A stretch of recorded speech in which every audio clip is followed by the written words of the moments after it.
Encontré el coche de la familia Salvatierra en un apartadero de uso diurno bajo una cuenca de granito que ya debería haber estado vacía a última hora de la tarde. La cuenca quedaba junto a un sendero secundario al este del valle de Yosemite, lo bastante hermosa como para tentar a excursionistas de un día y lo bastante rota como para castigar un mal cálculo del tiempo. Trabajaba en búsqueda y rescate para el servicio de parques, lo que significaba que la gente me entregaba sus peores tardes y confiaba en que sacara a la persona desaparecida antes de que la oscuridad, el tiempo o el agua hicieran imposible el rescate. El SUV de alquiler todavía conservaba la forma de un día en familia. 2 asientos elevadores infantiles atrás, un paquete de galletas saladas en el suelo, un mapa de papel doblado con las rutas principales del valle rodeadas con marcador rojo. En la parte superior, con letras de imprenta grandes, alguien había escrito picnic y cataratas inferiores, como si quisiera mantener el día fácil y claro.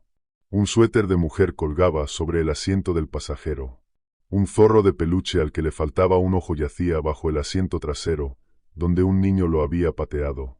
El teléfono del padre estaba muerto sobre el salpicadero, bajo un cristal agrietado. Despacho me había entregado un delgado expediente familiar en el inicio del sendero. Copia del permiso, matrícula del alquiler, contactos de emergencia. Una impresión venía de la cuenta en la nube del padre después de que se perdiera la señal del móvil. Una foto del desayuno en el lodge esa mañana. Padre, madre, hija mayor, hijo menor, ropa limpia, vasos de papel, todos aún sonriendo porque el día todavía no había aprendido sus nombres. Me agaché junto a la puerta del conductor y estudié el polvo. 4 grupos de huellas habían salido de allí, 2 de adultos, 2 de niños. Esa parte encajaba. El ángulo no. La familia había dejado el apartadero, cruzado matorrales y piedra rota, y subido hacia una cuenca sin sendero marcado y sin ninguna razón para entrar en ella después del almuerzo. Alguien había intentado marcar una ruta de regreso. Cinta azul de pintor colgaba de una rama de arbusto seco. Una tira arrancada de papel de mapa estaba sujeta bajo una piedra del tamaño de mi bota. Eso me dijo más que las huellas. Una familia tranquila en un picnic no empieza a marcar una salida. Un padre asustado sí. La radio descansaba en la correa de mi hombro, en silencio durante medio minuto, y luego crujió y cobró vida. Bruno era mi nombre de pila. Despacho usaba mi indicativo en el trabajo. Ese nombre venía de amigos, exesposas y un chico que vivía con su madre en Modesto y respondía mis llamadas cada 2 fines de semana si la escuela, el béisbol y el resto de una vida de 14 años le dejaban espacio. Apreté el botón de transmisión. Repite. Una niña respondió entre una ráfaga de estática. Por favor, ven a buscarme. Demasiado joven para ser la madre, demasiado serena para el pánico. La última palabra se estiró, fina, hasta convertirse en un arañazo. Arranqué la radio de mi hombro y la apagué. Por encima de mí, la cuenca recogía el sol tardío en anchas láminas amarillas sobre granito limpio. El deshielo corría en una línea plateada por la pared de roca y desaparecía en una grieta que no debía estar allí. Conocía esta parte del parque. Había sacado camillas de barrancos, arrastrado turistas de salientes, llevado a un escalador muerto entre esos mismos bloques en invierno. Esa pared debería haber sostenido una ladera de piedra blanca con pinos dispersos y una veta seca donde la escorrentía cruzaba en primavera. En cambio, el agua desaparecía dentro de algo más profundo. Empecé a subir de todos modos. Los hombres de búsqueda como yo vivimos según una regla simple. Primero, el rastro fresco. Adelantarse a la oscuridad. No esperar una comprensión perfecta cuando alguien todavía se mueve y está caliente. Esa regla me había salvado gente antes. Había encontrado a un niño perdido bajo un cedro caído porque ignoré un mapa que decía que allí no había ningún drenaje. Había llegado hasta un hombre diabético junto al Merced porque me aparté del sendero marcado y confié en lecturas rotas y envoltorios de caramelos en la arena. También me había costado años atrás. Aunque permanecí demasiado tiempo en una búsqueda en el río porque no podía dejar de creer que un niño todavía pudiera estar enganchado, vivo, en algún remolino río arriba. Encontramos el cuerpo 2 condados más abajo. Mi capitán me dijo después que la esperanza y la negación eran el mismo abrigo con mala luz. Recordé la frase. Nunca me gustó. A mitad de la pendiente, Encontré la huella de un zapato infantil en un parche de barro sobre piedra desnuda. Pequeña, profunda en la punta, la marca de un crío arrastrado por un adulto que se movía demasiado deprisa. A su lado, una bota adulta había resbalado y dejado una larga raya gris. Cerca de la cima, otro trozo de cinta azul se aferraba a una ramita de enebro, chasqueando en un viento que no podía sentir más abajo. Me detuve en el último lugar desde donde aún podía ver el apartadero. Mi compañero, Luis Ortega, subiría al resto del equipo por el sendero inferior en cuanto terminara de despejar otro sector. Luis llevaba trabajando rescates en el parque casi tanto como yo, y confiaba más en mis notas de campo que en cualquier marcador digital. Saqué mi libreta Write in the Rain y escribí la hora, la dirección de avance y la extraña grieta en la roca. Metí la nota en una hendidura bajo un mojón de piedras, donde él la encontraría. Luego trepé el último saliente y vi la abertura. La luz golpeaba el granito mojado en un ángulo que convertía la piedra en profundidad. La grieta se había ensanchado hasta convertirse en una abertura estrecha, bordeada de paredes brillantes de agua. Más allá había una caída y una mancha de verde que no podía ubicar. Había árboles allí abajo donde ninguno debería haber crecido con esa cantidad de sombra. Todo aquello parecía menos un cañón oculto que un corte abierto en el costado del mundo. Saqué el teléfono por costumbre. La pantalla se iluminó, mostró la aplicación de mapas durante un parpadeo y luego se llenó de agua azul y una etiqueta de ubicación en medio del Pacífico. Lo apagué y volví a meterlo en el bolsillo. La radio, aún apagada, chasqueó contra mi pecho. La voz de una niña salió por el altavoz muerto. Mamá dijo, «Quédate donde podamos verte». La miré fijamente y luego la dejé apagada. La grieta llevaba huellas hacia la oscuridad. 4 entrando. Ninguno saliendo. Saqué la linterna frontal de la mochila, dudé y la volví a guardar. Había suficiente luz diurna para un primer avance. Mejor ahorrar baterías. Comprobé mi mapa de papel, brújula, vendaje de campo, agua, pistola de bengalas, encendedor, arma corta. Luego entré en la grieta. La temperatura cayó de inmediato. El agua corría sobre la piedra bajo mis botas en una película tan fina como el cristal. Después de 10 yardas, la roca se curvó y cerró la luz exterior detrás de mí. Después de 20, oí agua corriente abajo, pájaros arriba y un sonido como alguien arrastrando un abrigo pesado entre la maleza. Entonces el pasaje se abrió, y el mundo que conocía terminó. Un valle yacía bajo mí, donde ningún valle tenía derecho a estar. Se extendía más lejos de lo que la cuenca podría haber contenido, más ancho que las curvas de nivel de todos los mapas de mi camioneta. Las laderas caían hacia un prado oscuro cubierto por el agua Tor. Árboles blanco hueso se alzaban desde él en arboledas dispersas, cada tronco envuelto en hebras negras que atrapaban la luz como lo hace el pelo mojado. Más allá del prado, un resplandor rojo se movía sobre una cresta lejana, como si otra estación ardiera a una milla de distancia. Sobre todo ello colgaba un cielo del color del peltre viejo, sin ningún sol que pudiera señalar. Me volví y apoyé la mano en el acantilado detrás de mí. El granito recibió mi palma, liso y sólido. La abertura se había sellado. Un hombre más listo quizás se habría sentado allí y habría examinado todos los ángulos de ese hecho antes de dar otro paso. Yo empecé a bajar porque, en algún lugar bajo mí, una niña comenzó a llorar. La pendiente me llevó al prado Tor por piedra rota y barro resbaladizo. Marqué mi ruta con cinta naranja de agrimensor y una línea en mi mapa. La brújula giró 2 veces, se detuvo y apuntó al oeste.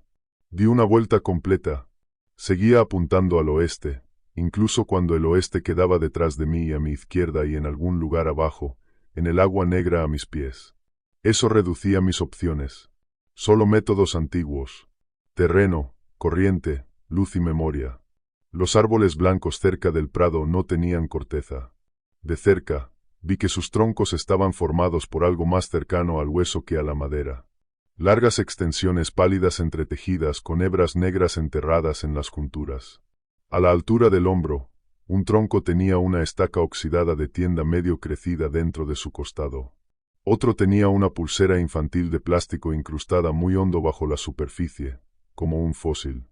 Seguí moviéndome. Un tramo bajo de agua se extendía delante de mí, lo bastante oscuro para ocultar su profundidad. Algo se desplazó allí, pálido bajo la superficie. Entonces una cara rompió el agua, y una niña dijo: «Por favor». Yacía medio hundida en agua negra de deshielo, sujeta desde abajo por raíces blancas enrolladas alrededor de sus piernas y su cintura. Cabello castaño pegado al cráneo. Chaqueta de lluvia morada. Una mejilla raspada en carne viva. Unos 10 años. La foto del desayuno en el bolsillo de mi chaleco había mostrado a la hija mayor con esa misma chaqueta. Con un diente delantero ausente, haciendo orejas de zorro detrás de la cabeza de su hermano mientras su madre reía. Lucía Salvatierra. Soy el guardabosques Mercado, dije mientras avanzaba hacia ella salpicando. Te tengo. ¿Qué te duele? Frío. ¿Algo roto? Negó una vez con la cabeza. Pisé barro, me hundí hasta media pantorrilla y casi caí de bruces. Formas duras yacían bajo el lodo. Mi bota golpeó algo curvado y liso como una piedra de río. Metí la mano y la saqué sosteniendo parte de un cráneo humano. Lo solté, cambié el apoyo de los pies y saqué el cuchillo. Las raíces alrededor de Lucía eran blancas como hasta fresca y articuladas en lugares donde las raíces no tenían por qué doblarse. Cuando corté una, sangró agua negra. Lucía me miraba la cara mientras trabajaba. Papá dijo que no viniera nadie por mí, dijo. Menos mal que tengo la costumbre de ignorar malas instrucciones. Eso le arrancó la sonrisa más pequeña. Me golpeó más fuerte de lo que debería. Por un parpadeo, vi a mi hijo a los 8 años, con barro hasta las rodillas después de caerse en el tuolumne, intentando no llorar porque yo estaba allí y los padres arreglan las cosas. El cuerpo recuerda viejos reflejos más rápido de lo que la mente puede ordenarlos. Encuentra a la niña, haz que respire. Todo lo demás puede esperar. Corté la última raíz y tiré. Lucía salió libre del barro con un sonido de succión y chocó contra mí con fuerza suficiente para tumbarnos de lado a los dos. Por un instante, vi bajo el agua de deshielo. Había cuerpos bajo la superficie, en capas, chaquetas y huesos, mochilas viejas comprimidas por el crecimiento de raíces pálidas. Algunos parecían recientes. Llevé a Lucía hasta terreno más firme y la envolví en una manta térmica. Su piel estaba tan fría que me entumeció la palma a través del aluminio cuando le comprobé el cuello. Pulso rápido, respiración superficial, pupilas iguales. Me miró con ojos castaños claros. ¿Dónde está tu madre? Pregunté. En el lugar caliente, dijo. Papá llevó a Samuel allí porque pensó que una estación de guardabosques significaba teléfonos. ¿En qué dirección? Señaló a través del prado, hacia el resplandor rojo de la cresta lejana. Por allí. El gesto llegó rápido y seguro. Demasiado seguro. Una niña medio ahogada en agua de deshielo suele aferrarse a un solo dato a la vez. Lucía hablaba como alguien dando indicaciones para volver a casa. Un sonido llegó flotando desde los árboles a nuestra derecha. Lucía. La voz de una mujer. Cálida, cansada, humana, de esas que llaman a una niña desde el jardín al anochecer. Lucía se puso de pie al instante. La manta resbaló al barro. Mamá. Le agarré la muñeca antes de que pudiera dar un paso. Los árboles se movieron. Un ciervo salió de detrás de un tronco con una cojera que chasqueaba contra la piedra. Tenía cabeza de ciervo y astas, pero sus patas delanteras se doblaban mal. Demasiadas articulaciones apiladas bajo el pecho. Partes de su pelaje parecían cosidas con trozos que pertenecían a animales distintos. Abrió la boca, y la voz de Elena Salvatierra volvió a salir. Lucía, cariño, ven aquí. La pistola de bengalas colgaba de la correa de mi mochila. La arranqué de ahí, apunté al centro del cuerpo y disparé. La bengala roja golpeó el hombro del ciervo y estalló con una luz lo bastante intensa para tallar el bosque en un resplandor duro. El animal se encabritó, soltó un grito agudo con voz de niño y salió disparado entre los árboles sobre aquellas patas de demasiadas articulaciones. Lucía forcejeó conmigo durante medio segundo con una fuerza sorprendente. Luego se hundió. «Usa a las mamás», dijo. «¿Qué usa a las mamás?» Miró más allá de mí, hacia el agua negra. Este lugar. Eso debería haberme hecho detenerme y recalcularlo todo. En cambio, volví a colocarle la manta alrededor de los hombros y me dije lo que todo rescatista se dice cuando quiere que un dato bueno siga siendo bueno. Los niños dicen cosas salvajes cuando el frío y el terror llevan un rato trabajando sobre ellos. La puse en movimiento. Caminaba sin cojear, aunque las raíces la habían ceñido con tanta fuerza que yo esperaba moretones o piel desgarrada. El barro goteaba de sus vaqueros. No temblaba. De vez en cuando miraba hacia el agua detrás de nosotros, como si intentara recordar dónde había dejado algo. Me corté la palma con un nudo de raíz mientras limpiaba el cuchillo. Era una línea superficial en la base del pulgar. La enjuagué con agua de la cantimplora, la vendé con cinta y la olvidé. El prado descendía hacia una pared de piedra donde el mundo cambiaba de color. En un paso estaba en terreno húmedo del prado Thor, con agua negra junto a las botas. Al siguiente crucé hacia el calor. La roca bajo mis pies se volvió seca y tibia. Los pinos dieron paso a troncos ennegrecidos. La ceniza flotaba en el aire en lentos hilos grises. Muy por encima, el cielo brillaba naranja a través de una bruma color humo. Lucía levantó la cara hacia él como una niña sintiendo la luz del sol después de un largo viaje en coche. Aquí es donde Samuel lloró, dijo. Samuel es tu hermano. Sus ojos vinieron a mí. Tenía miedo. La respuesta sonó ligeramente fuera de lugar. Un niño podría decirlo. Un niño normalmente no empezaría por ahí. La mantuve a mi lado izquierdo y avancé por una vaguada poco profunda hacia lo que parecía un edificio achaparrado bajo una cresta. A medida que nos acercábamos, la cosa se resolvió en la forma de una estación de guardabosques construida con piezas que nunca deberían haberse encontrado. Vigas de madera, astas encajadas en las esquinas como refuerzos, un dintel de puerta tachonado de dientes humanos, viejos paneles verdes de tejado retorcidos sobre un armazón de costillas y postes, un letrero gastado junto a la entrada que aún conservaba el fantasma de un emblema del parque bajo el hollín. Había visto estaciones por toda la sierra, cobertizos de una habitación y cabañas de interior construidos para guardar herramientas o dar refugio a un guardabosques durante el mal tiempo. Esta llevaba esa forma como un cadáver lleva cuervos. «Hola, la cabaña», llamé. Un hombre respondió desde dentro. «Si traes una pala, déjala fuera». Su voz tenía edad, educación y suficiente dolor como para arrancarle todo pulido a las palabras. Empujé la puerta y entré, con Lucía detrás de mí. La habitación contenía un escritorio fusionado con una pared, estantes crecidos de hueso y madera, y una estufa con puntas de asta por patas. Un hombre estaba sentado medio erguido contra el rincón del fondo, bajo una manta. Parecía tener unos 60 años, con una barba gris descontrolada y la piel estirada, fina, sobre pómulos afilados. La parte inferior de su cuerpo desaparecía dentro de la pared desde las caderas hacia abajo. Un crecimiento pálido le había atravesado los pantalones y los tablones a su alrededor, y había convertido ambas cosas en una sola. «Soy Bruno Mercado, del Servicio de Parques Nacionales», dije. «Esta es Lucía Salvatierra. Estamos buscando al resto de su familia». El hombre asintió una vez. «Arturo Peña. Enseñaba geología en Fresno State antes de dar un paseo en la estación equivocada y perder 20 años». Lo dijo como un hombre recitando su fecha de nacimiento en la sala de espera de una clínica. Demasiado tiempo más allá de la incredulidad como para gastar energía en ella. Senté a Lucía en un taburete junto a la estufa y me agaché cerca de él. Manchas oscuras y húmedas marcaban la manta donde el tejido se encontraba con el crecimiento pálido. Vio que mis ojos iban hacia allí. «Puedes ahorrarme el silencio decente», dijo. La pared llegó a mis piernas hace 3 cambios. Sigo vivo hasta que quiera esas piernas en otro sitio. Abrí mi botiquín. ¿Puedes sentir algo de eso? Más de lo que merezco. Me observó ordenar las gasas, luego movió la barbilla hacia mi pecho. Mantén muertos el teléfono y la radio. Eso importa primero. Este lugar odia la corriente. Cada carga que despiertas hace sonar una campana para él. Mi radio habló mientras estaba apagada. Claro que lo hizo. Soltó una risa seca que terminó en dolor. Pregunté por la familia. Contestó en fragmentos breves, cada uno comprado con esfuerzo. Un hombre y una mujer pasaron por aquí. Niño llorando, mujer sangrando por el costado. El hombre tenía un corte en el brazo. Pasaron hace un giro, quizá 2. Fueron hacia la podredumbre porque el verde parece misericordia para la gente que todavía confía en él.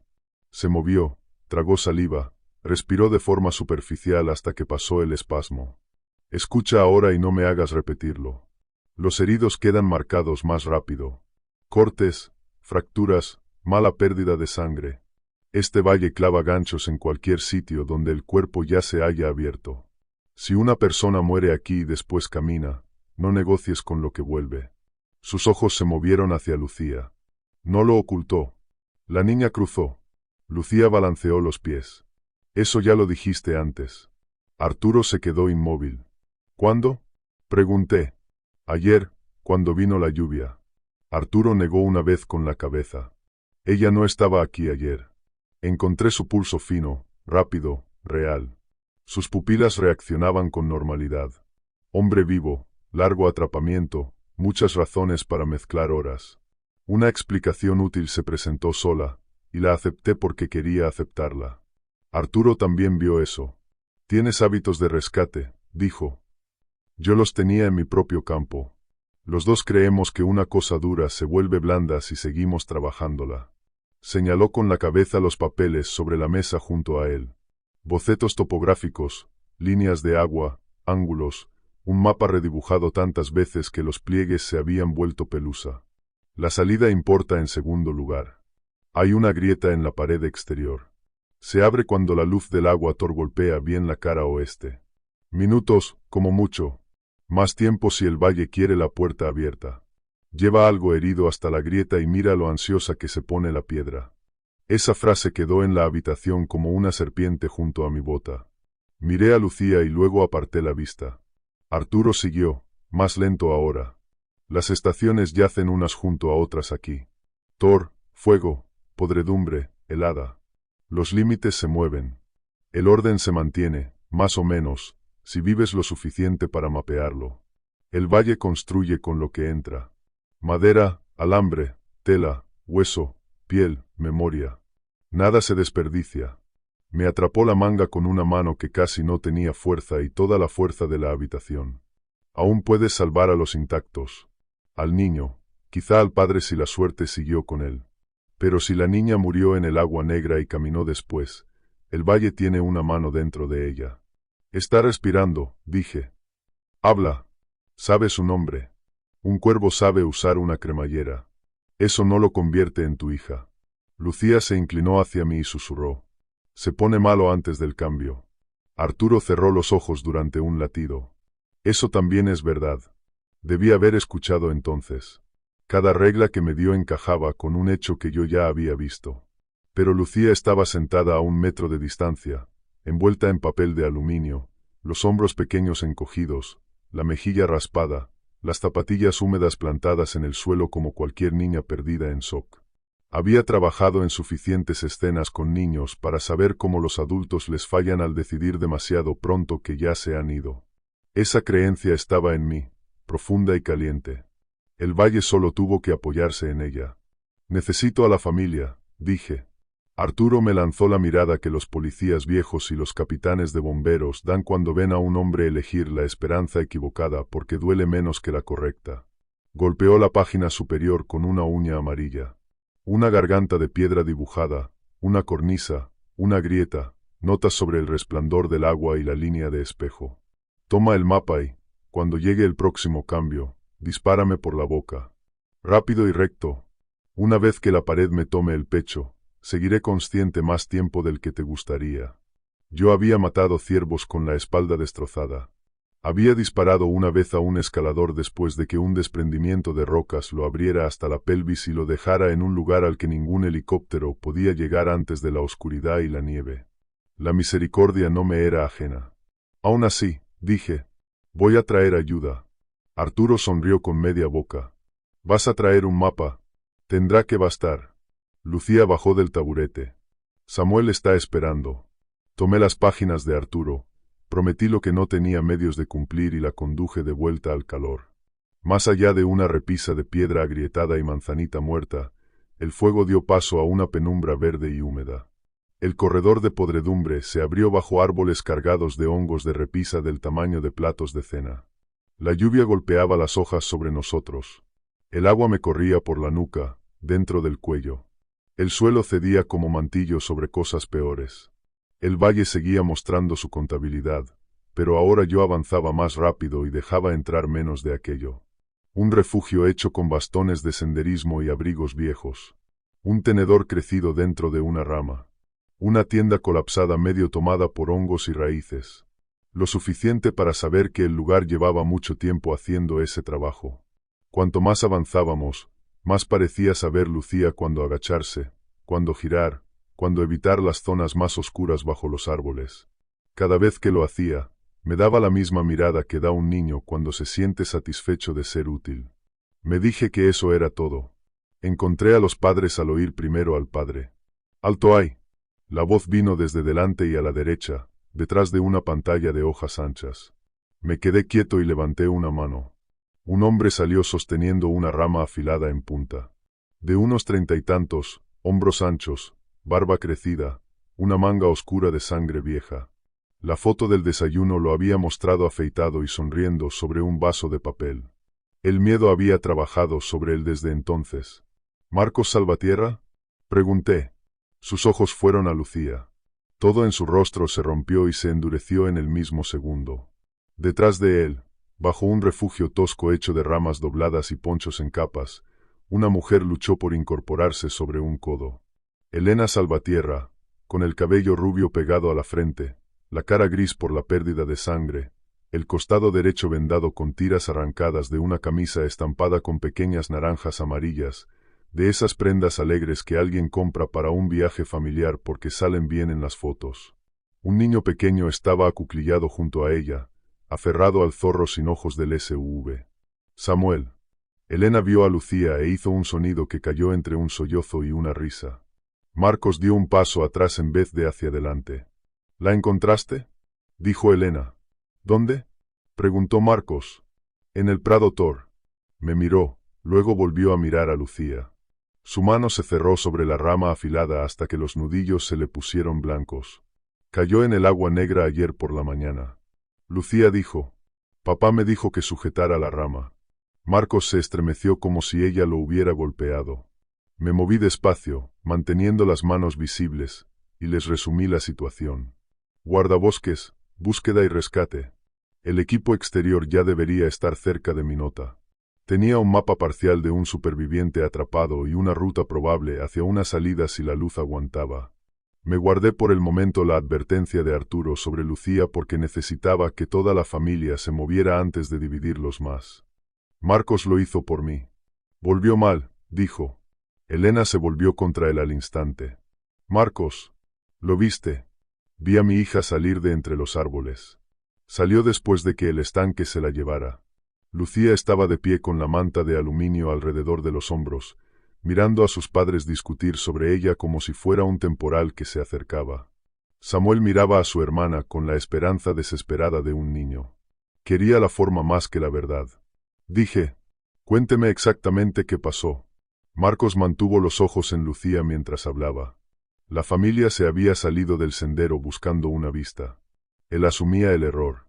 Elena había querido la ruta fácil, las cataratas inferiores, almorzar en una roca plana donde Samuel pudiera lanzar guijarros y Lucía dibujar en los márgenes del mapa. Marcos había visto la grieta en el granito y pensó que quizá hubiera una cascada escondida abajo, algo que valiera la subida extra. Una vez dentro, los teléfonos murieron y el mundo cambió. Lucía resbaló cerca del estanque Thor mientras él subía a Elena por una orilla. Él se había lanzado tras ella, había salido tosiendo agua negra y había visto a su hija bajo la superficie con raíces blancas tirando de ella. Elena lo había sujetado porque el barro alrededor del estanque empezó a moverse como algo que despertaba. Perdieron de vista a Lucía. Una hora después, quizá menos, quizá más, Lucía salió caminando de los árboles, seca de la cintura para arriba, y preguntó a dónde se había ido Samuel. Después de eso, cada escondite se convirtió en un camino, dijo Marcos. Cada vez que creíamos estar ocultos, algo nos encontraba. Ella miraba en una dirección y se abría una ruta. Decía que tenía frío y todo el lugar cambiaba. Elena tragó contra el dolor. Sabía dónde había agua. Sabía cuándo dejaría de llover. Encontró a Samuel cuando lo perdí en los árboles. Su voz temblaba, pero también había acero en ella. Lucía siempre ha hecho eso. Oye un llanto en una habitación llena de gente y va directo hacia él. Marcos se volvió hacia ella. Tanto amor y tanta furia convivían en su rostro. Pude ver por qué el día lo había abierto por dentro. Esa era nuestra niña, dijo. Lo que sea esto sabe cómo llevarla puesta. Lucía le lanzó una mirada herida tan precisa que golpeaba cada reflejo parental en un hombre. Y ahí estaba mi error en su forma más limpia. Ya había visto a padres endurecerse en la dirección equivocada. Había visto el shock volver crueles a hombres decentes para mantenerse en pie. Así que miré a Marcos a través de daños viejos y confié más en mi compasión que en su informe de campo. Revisé la herida de Elena. Un corte irregular cruzaba las costillas bajas, lo bastante profundo para preocuparme, ya caliente en los bordes. Le di agua y una pastilla para el dolor. Nos movemos ahora, dije. La entrada es real. Tengo un mapa. La boca de Marcos se tensó. ¿Con ella? ¿Con todos ustedes? Me miró como me había mirado Arturo, solo que más joven. Samuel tiró de la manga de Elena. Mamá, te oí en los árboles. Estás oyendo señuelos, dije. Nada responde a menos que veas la cara unida a eso. Samuel asintió, pero sus ojos volvieron a deslizarse hacia Lucía. La lluvia aflojó. La luz verde cambió entre las hojas. Lucía giró la cabeza hacia la arboleda más allá del refugio. Está cerca, dijo. ¿Quién? Pregunté. Samuel. Samuel parpadeó. Estoy aquí. Lucía señaló más allá de él, hacia los árboles. El otro. Marcos se movió primero, con la rama alzada. Tomé a Elena bajo el brazo y avancé detrás de él, con Samuel pegado a mi costado. Cruzamos un canalillo bordeado de equipo medio enterrado, un bidón desnudo agrietado, 3 bastones de senderismo, una lonchera metálica de algún dibujo animado que recordaba a medias de la infancia de Hugo. El valle había estado coleccionando familias durante más tiempo del que cualquier tablón de desaparecidos de la oficina de guardabosques podía explicar. El canalillo se abrió en un refugio hecho de impermeables, cuerda y un armazón de huesos pálidos y curvados clavados en el barro. Dentro estaba sentado otro Samuel. Mi mente lo rechazó al instante porque mi mano ya sostenía el hombro del niño real. Pero el niño del refugio llevaba la misma camiseta verde de dinosaurios, las mismas mejillas sucias, el mismo zorro cosido en una rodilla. «Mamá», llamó el niño del refugio. Elena soltó un grito. Marcos la empujó detrás de él. Lucía sonrió. Entonces la boca del niño del refugio se estiró demasiado. La mandíbula se le abrió por las comisuras, y la llamada volvió a salir con la voz de Elena. Saqué la pistola y disparé una vez. La cosa se dobló hacia atrás dentro del refugio. Bajo la camiseta y la piel había poco más que crecimiento pálido y húmedo atado en forma de niño. Samuel gritó y se agarró a mi pierna. El disparo cambió la arboleda. Todos los árboles a nuestro alrededor empezaron a responder con voces prestadas. Hombres pidiendo ayuda, una mujer pidiendo agua, un niño riendo desde demasiadas direcciones. Marcos clavó la rama afilada en una forma que se lanzaba contra el borde del refugio, y yo solo alcancé a ver astas y una mano humana alambrada dentro del pelaje. Empujé a Samuel delante de mí. Corrimos. El límite hacia la helada nos golpeó justo después de una línea de troncos muertos en pie. La lluvia se volvió cristales blancos y duros que me mordían la cara. El suelo se barnizó bajo una piel de hielo que se engrosaba con cada paso. Elena tropezó. La levanté de un tirón. Samuel se aferraba a la correa de mi mochila. Lucía se movía a través del frío como si por fin hubiera encontrado su clima. Las notas de Arturo hablaban de una grieta oeste y una línea de espejo al anochecer. Saqué las páginas bajo la protección de una repisa de roca mientras Marcos se agachaba con la rama cruzada sobre las rodillas, y Elena respiraba a través del dolor en ráfagas cortas y duras. El boceto mostraba la cuenca de entrada desde dentro, o lo bastante cerca. Una cámara de helada alimentaba una estrecha garganta de granito. Más allá, el agua tor sobre una cornisa arrojaba luz hacia la grieta en el ángulo correcto. Arturo había marcado y tachado raíces tantas veces que casi había atravesado la página. «Vamos por la corriente de hielo», dije. Subimos por los pilares rotos hasta la garganta. Marcos miró la brújula que colgaba de mi pulgar. La aguja giraba como un juguete. Soltó una carcajada seca, sin humor. «Bien. Al menos algo aquí todavía sabe hacer chistes». Samuel había empezado a llorar en silencio. Elena puso una mano sobre su pelo sin mirarlo. Lucía se sentó en una piedra y observó cómo patrones blancos se extendían por el hielo junto a sus botas. Me quedaba una herramienta con energía que quizá podía darme ventaja. Una batería de radio de repuesto envuelta en plástico dentro de mi mochila. Arturo me lo había advertido. Lo sabía. Pero la grieta podía abrirse y cerrarse en cuestión de minutos. Elena se estaba debilitando. El corte de Marcos había vuelto a empaparle la manga. Una ráfaga limpia de señal podía bastar. Quizá el contacto con Luis o con cualquiera del exterior podía salvarnos a todos. Así hablan las malas decisiones. Toman prestado el lenguaje de la responsabilidad. Se ponen tu propio uniforme y se llaman rescate. Encajé la batería en la radio y la encendí. El valle respondió antes de que pudiera hacerlo cualquier voz humana. El hielo bajo nosotros se agrietó en largas líneas que se extendían. Los árboles al otro lado de la cuenca se inclinaron como golpeados por el viento, aunque mi cara solo sentía frío muerto. El altavoz de la radio soltó un chillido de palabras superpuestas.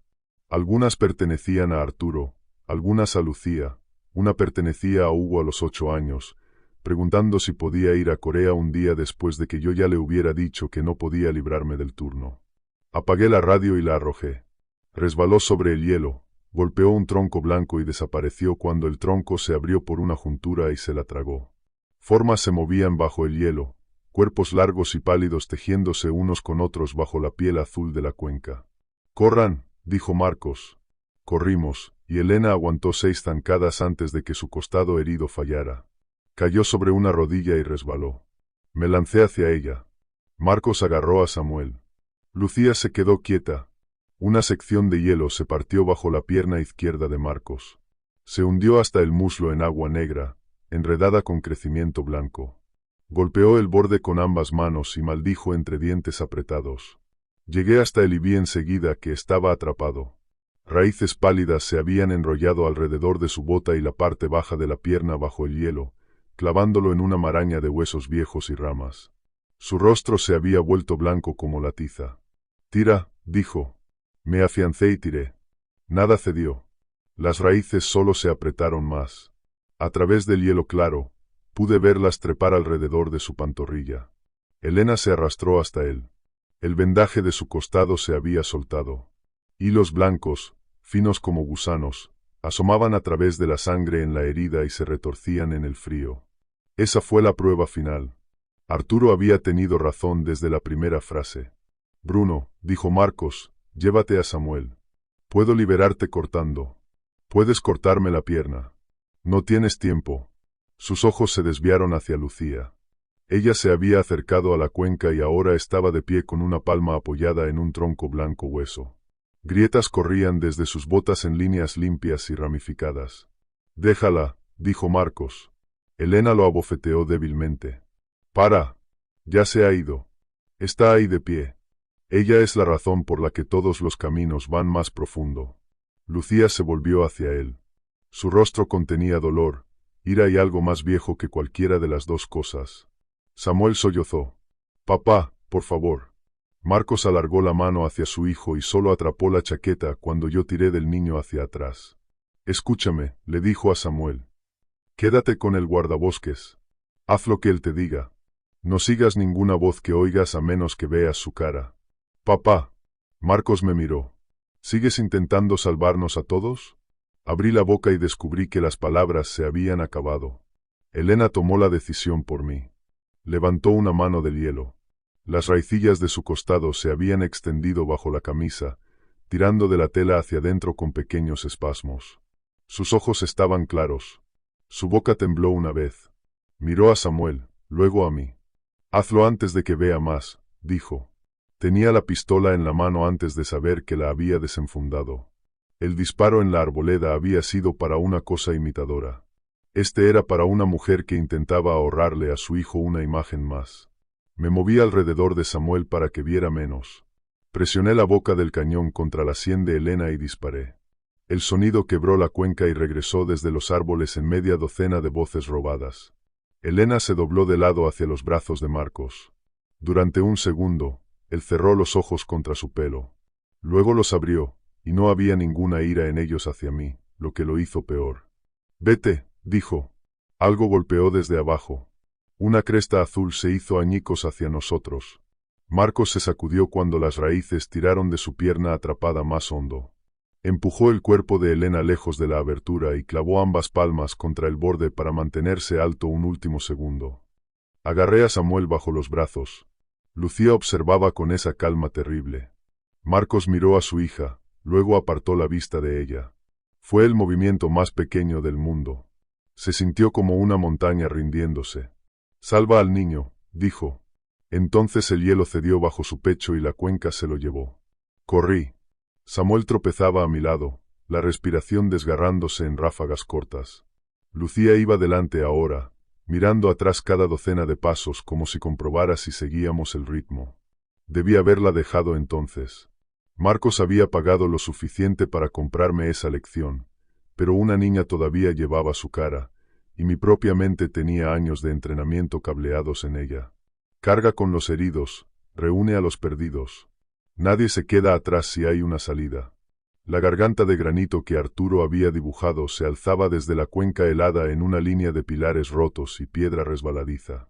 Empujé a Samuel primero y trepé tras él hacia un pasaje estrecho donde el hielo azul daba paso a paredes goteantes. La palma vendada me latía. Arranqué la cinta para revisar el corte. Fibras blancas estaban bajo la piel alrededor de él, firmes y ramificadas como las primeras raíces bajo tierra fina. Lo envolví de nuevo y no dije nada. La garganta se abrió a una cornisa sobre el agua Thor. Más allá se alzaba la grieta en la pared de granito, un panel liso inclinado levemente hacia adentro, mojado por la escorrentía desde arriba. Una luz fina de atardecer alcanzaba la cornisa en un ángulo bajo. La línea de espejo de Arturo. La salida estaba en algún lugar al otro lado de esa piedra si conseguía atrapar bien la luz.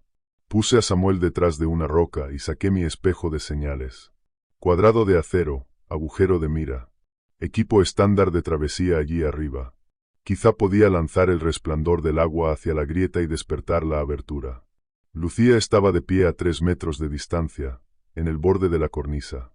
Su pelo se había secado, aunque ningún fuego lo había tocado. El barro todavía le manchaba los vaqueros. Parecía una niña después de un día duro en un sendero, hasta que le mirabas los ojos y veías una paciencia que nunca había pertenecido a ninguna niña de 10 años. Samuel primero, dije. Él apretó el zorro de peluche y asintió, sin entender a qué estaba accediendo. Lucía dijo, «Todos pueden venir si se dan prisa». Esa frase rompió algo dentro de mí. Arturo en la estación, Marcos bajo el hielo, Elena pidiéndome que le ahorrara a su hijo una imagen más. Cada mala decisión que yo había disfrazado de esperanza se alzó de golpe y se llamó por su verdadero nombre. Miré a Lucía y al fin vi las dos verdades juntas. Una niña había muerto en el agua negra. Otra cosa había usado la forma que sus padres no podían dejar atrás. El valle se había abierto alrededor de mi negativa a admitir eso. Nos había guiado de cámara en cámara con la cuerda más antigua que existe. El amor. Sabías el camino porque eras parte del camino, dije. El rostro de Lucía quedó vacío, luego más viejo. Tenía frío. La respuesta de una niña y la respuesta del valle en el mismo aliento. Abriste los caminos. Les mostré dónde estaba la gente. Para que el valle pudiera alimentarse. Su mirada se movió hacia mi mano vendada. Ahora le gustas tú. Eso era verdad. El corte se había convertido en una reclamación. Lleva suficiente de este lugar en la sangre y la puerta te tratará como bisagra en vez de como viajero.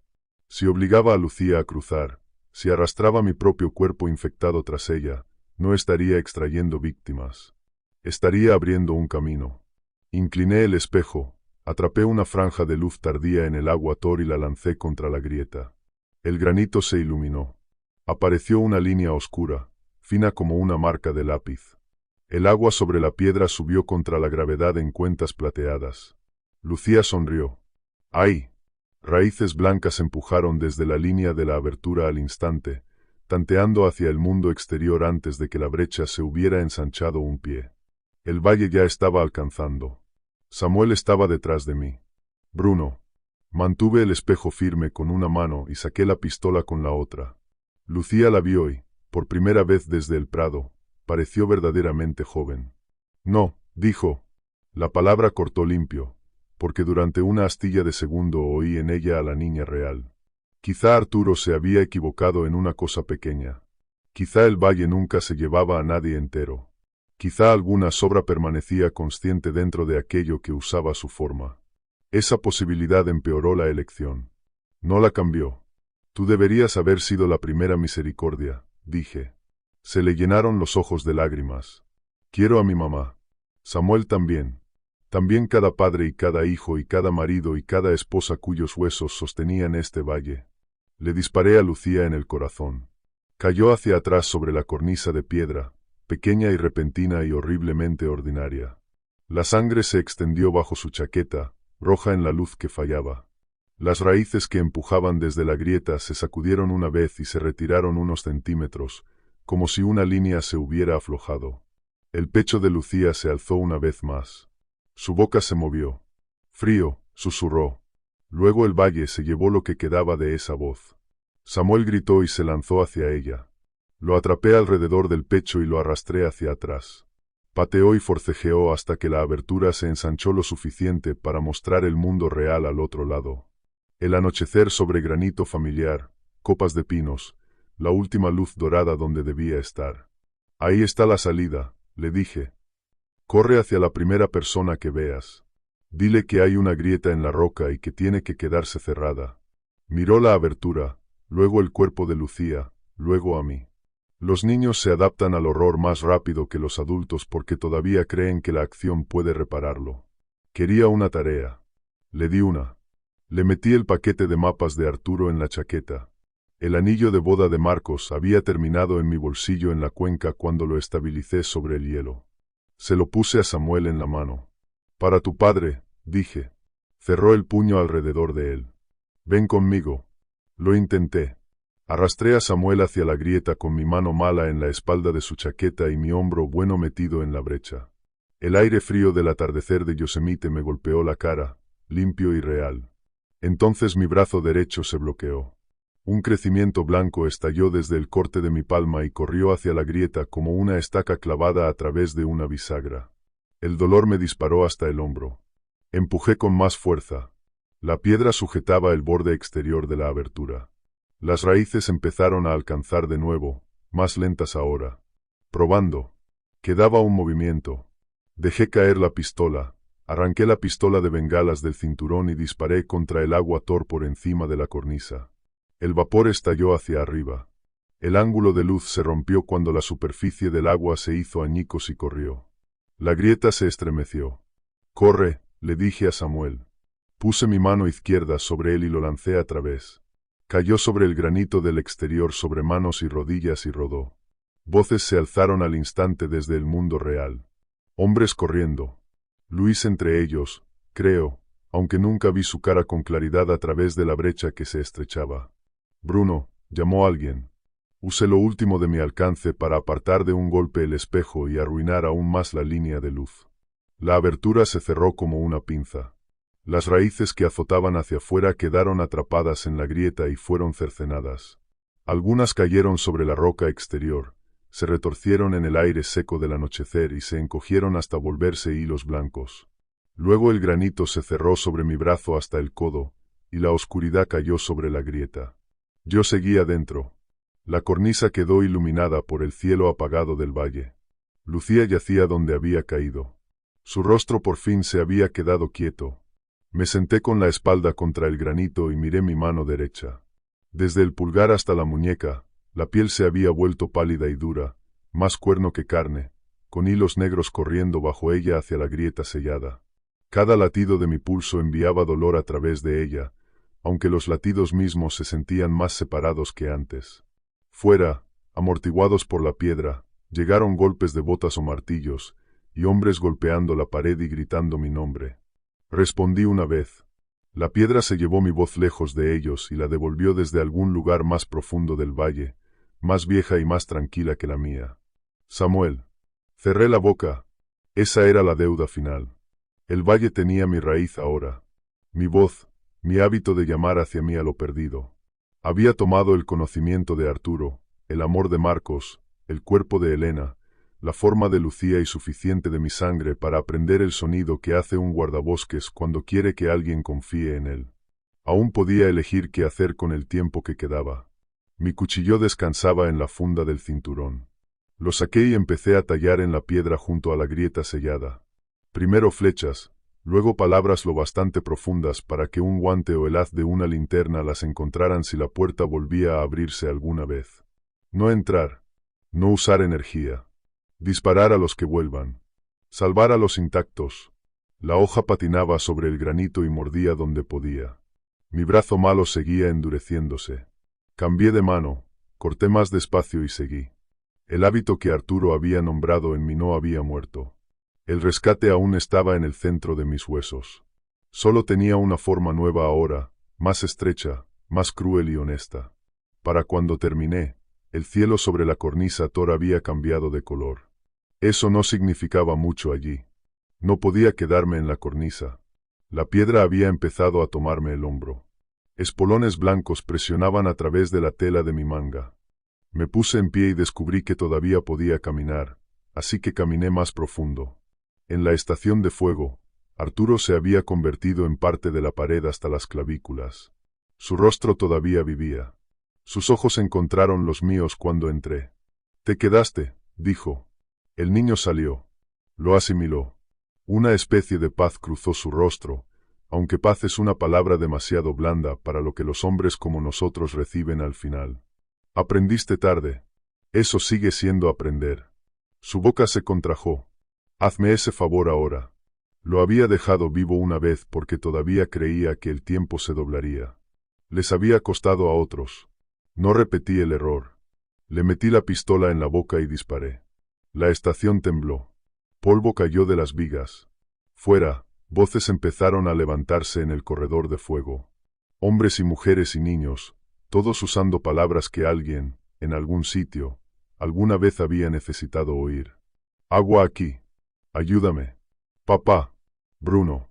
Tomé los mapas restantes de Arturo y los metí en la estufa. No había razón para dejarle al valle una guía más limpia de sí mismo.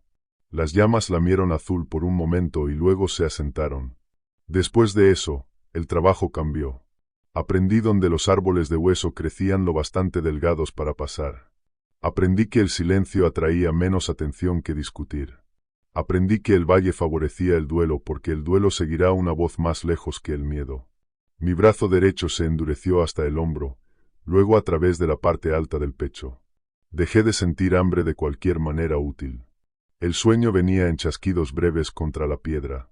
Una vez, en la helada, encontré un conjunto fresco de huellas de botas cruzando la cuenca azul.